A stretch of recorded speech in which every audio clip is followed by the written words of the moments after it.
पंढरपुरात व्यापारी संघटनांच्या महाराष्ट्र बंदला व्यापाऱ्यांचा पाठिंबा।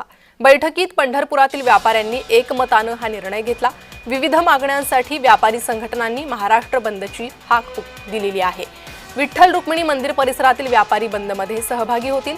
व्यापारी सत्यविजय मोहोळकर यांनी ही माहिती दिली आहे।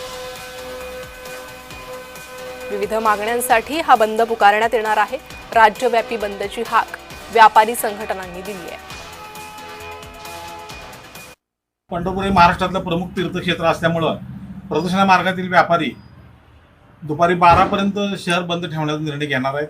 त्याचबरोबर यार्ड आणि नवी पेठ भागातील व्यापारी हे पूर्ण दिवसभर बंद पाळणार। तर शासनानं या व्यापाऱ्यांच्या मागणीकडे गांभीर्यानं पाहावं, कारण समाजातला सर्वात टॅक्स देणारा घटक म्हणजे व्यापारी आहे आणि व्यापाऱ्याचं मात्र शासन काहीच ऐकत नाही। आयुष्यभर तो टॅक्स भरत राहतो गव्हर्नमेंटला।